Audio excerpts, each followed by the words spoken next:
अच्छा, अब हम ढूँढने लगे बैलेंस पॉइंट, और ये बैलेंस पॉइंट सबसे पहले मैंने 1 ओम रेजिस्टेंस के लिए लेना है। तो मैंने यहाँ पे 1 ओम की रेजिस्टेंस अपने रेजिस्टेंस बॉक्स में निकाल ली है, ठीक है। फर्स्ट रेजिस्टेंस जो है वो मेरी 1 ओम की है। साथ ही एक गैल्वेनोमीटर पड़ा हुआ है, और बैलेंस पॉइंट निकाल के इसको हम बुक में मेंशन करते हैं। ये मैंने पॉइंट ए पे रखा जोकि को, और अभी पॉजिटिव टर्मिनल पे वो आ गई थी, और इसको स्लाइड करते करते हम इस तरीके से पीछे लाते जाएंगे। जिस वक्त ये नीडल इसके ज़ीरो पे आएगी, ये अभी नेगेटिव पे चली गई है। यहाँ पे देखें फ्लक्चुएशन थोड़ी सी हो रही है, तो इसको हम आराम आराम से मूव करेंगे इस तरीके से। अभी ये स्टैटिक हो गई है नल पॉइंट पर, और ये नल पॉइंट आप देख सकते हैं, ये ऑलमोस्ट मेरा 21 के ऊपर नल पॉइंट आया, ठीक है। 21.5 ऑलमोस्ट, इसको हम 21 मेजर करेंगे, और ये मैं अपनी बुक में लिख रही हूँ। ये इस वक्त मेरी 1 ओम के ऊपर है। तो एक रीडिंग ये 1 ओम के ऊपर सबसे ऊपर हम ले लेते हैं, और ये मेरे पास आई है 22 सेंटीमीटर। इसके बाद नेक्स्ट रीडिंग है 2 ओम की मैं निकाल रही हूँ, और 1 ओम की मैंने डाल दी है, ठीक है। अब 2 ओम रेजिस्टेंस अप्लाई किया है। फिर से हम ढूंढते हैं बैलेंस पॉइंट। ये देखिए साथ गैल्वेनोमीटर का भी व्यू आ रहा है आपको।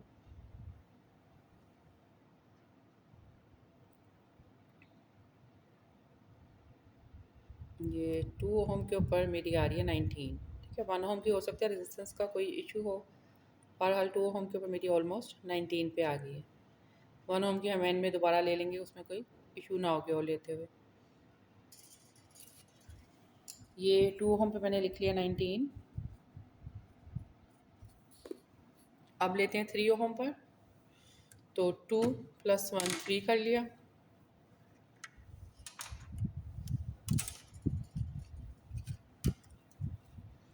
फिर से स्लाइड कर रही हूँ इसको, पॉइंट ए से मैंने स्टार्ट किया, और 3 ओम की मेरी आई है 25 सेंटीमीटर के ऊपर, ऑलमोस्ट 25 सेंटीमीटर पर मेरी 3 ओम की आ गई है। ये 3 और ये 25। 4 ओम लेने के लिए ये दो 2 की निकाल लेते हैं और 1 की डाल देते हैं, ठीक है। 4 ओम हो गया। अब इस पे बैलेंस पॉइंट लेते हैं।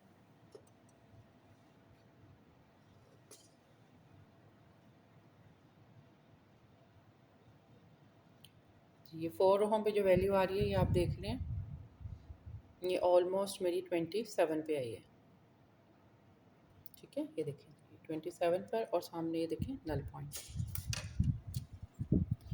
4 ओम पे 27, एक 5 ओम पे भी ले लेते हैं, फिर अब एंड में 1 पे सेट करेंगे, चेक करेंगे दोबारा से क्या आती है 1 पे। कि मैंने 5 ओम की निकाल दी, बाकी सारी डाल दी।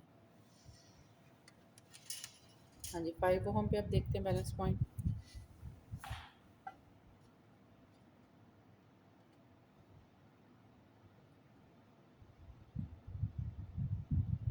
ये आ रहा है ऑलमोस्ट 31, ठीक है। सामने नल पॉइंट देख लें आप गैल्वेनोमीटर के ऊपर, और ये इस तरफ जो है वो 31 पे। अच्छा, अब 1 ओम के ऊपर हम दोबारा से चेक कर लेते हैं। इनिशियली 1 ओम की जब हमने ली थी तो वो ज़रा ज़्यादा आ रही थी, इसको देख लेते हैं। मे बी समटाइम्स की का इशू हो जाता है, बाकी सब रेजिस्टेंसेस की लेंथ तो ठीक आ रही है, बस 1 ओम जो है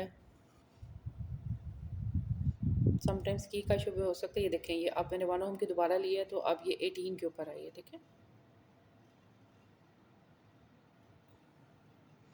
चलें, अब ये हमारे पास हो गई है रीडिंग कंप्लीट।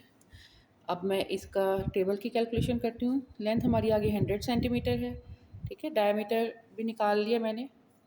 अब ये टेबल मुकम्मल करके एक्स की वैल्यू एक दफ़ा निकाल के फिर आपको मैं डायमीटर दिखाती हूँ कैसे हमने मेजर किया, और फिर रेजिस्टिविटी की वैल्यू दिखाती हूँ। अच्छा जी, यहाँ पे अब मैंने वायर को स्क्रू गेज के दोनों स्टड्स के दरम्यान में फ़िक्स किया है, और रीडिंग क्या आई है, मेन स्केल जो लीनियर स्केल रीडिंग है वो 0 है, और वर्नियर स्केल जो सर्कुलर स्केल डिवीजन है वो ऑलमोस्ट 36 आई है, 36। और इसमें एरर जो था वो 1 का था, 1 डिग्री का एरर था, तो वो माइनस करके मैंने जो इसका फाइनल रेडियस निकाला, यानी लीस्ट काउंट के साथ जो 0.01 मिलीमीटर इसका लीस्ट काउंट है, उसके साथ मैंने 37 को मल्टीप्लाई किया, और उसमें 0 प्लस किया तो 0.037 आया। और उसमें जब मैंने माइनस किया, अपनी एंड करेक्शन की, तो 0.037 में से मैंने 0.01 को माइनस किया, तो फाइनली जो मेरा डायमीटर बना वो 0.36 बना। और इसी तरीके से जो हम L1 ले चुके थे, L1 की वैल्यूज़ में से मैंने 100 माइनस किया तो मेरे पास L2 की वैल्यूज़ आ गई। जैसे 18 में से को मैंने 100 में से माइनस किया तो मेरे पास आ गया 82। और x का फॉर्मूला है x is to R L2 upon L1। और ये सारी कैलकुलेशन मेरी जैसे पहली रीडिंग के लिए 4.5, फिर 8.5, 9, 10.1, 11.2 और मीन आ गया 8.7। लेंथ मैंने किस तरह से मैयर की? लेंथ पहले मैंने मैयर की थी वायर की।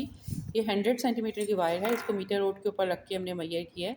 ये पूरे 100 सेंटीमीटर की वायर है, तो मैंने यहाँ पर लेंथ ऑफ वायर पर 100 सेंटीमीटर लिखा हुआ है। आगे डायमीटर, जो करेक्टेड डायमीटर है वो 0.36 मिलीमीटर है। मिलीमीटर से सेंटीमीटर में कन्वर्ट किया 0.036। डायमीटर से रेडियस निकाला 0.018, 2 से डिवाइड किया। और फाइनली जब हमने स्पेसिफिक रेजिस्टेंस निकाली तो 8.57 मेरी एक्स की वैल्यू थी, 3.14 पाई की वैल्यू, 0.018 डायमीटर भी मैंने आपके सामने दिखाया, आपको शो किया। एल से डिवाइड किया तो मेरे पास जो स्पेसिफिक रेजिस्टेंस की वैल्यू आ रही है वो 19 × 10⁻⁶ ओम इंटू सेंटीमीटर ये वैल्यू है। इसको हम नेट पे चेक कर सकते हैं कि कौन सा मटेरियल है, क्योंकि स्पेसिफिक रेजिस्टेंस जो होती है वो मटेरियल की पहचान होती है ना, तो हम बता सकते हैं मटेरियल कौन सा है। तो एक्स की वैल्यू यानी अननोन रेजिस्टेंस भी हमने फाइंड आउट कर ली और स्पेसिफिक रेजिस्टेंस भी फाइंड आउट कर ली। अब इसकी मार्किंग स्कीम देख लेते हैं। हाँ जी, मार्किंग स्कीम में किस किस चीज़ के कितने नंबर हैं? एक नंबर है हमारे पास सर्किट डायग्राम कनेक्ट करने का, फिर सर्किट डायग्राम बनाने का एक नंबर है, कनेक्ट करने का 2 नंबर है, फिर obtaining balance point and shifting it somewhere near to the middle of the side wire bridge 1, measuring length and diameter of wire 1, formula used 1, calculation of unknown resistance of wire उसका 1 number है, specific resistance 1, result with unit। ये देखें result with unit के सबसे ज़्यादा marks हैं, 2 number जो है वो रिजल्ट विद यूनिट की हैं, ठीक है। तो ये रिजल्ट आप अक्सर बच्चे नहीं लिखते हैं, तो इसमें सबसे ज़्यादा मार्क्स एक रिजल्ट के हैं और एक कनेक्शन के हैं, ठीक है। तो इस तरीके से अगर आप काम करते हैं तो इंशाल्लाह आपके अच्छे नंबर आ जाएंगे।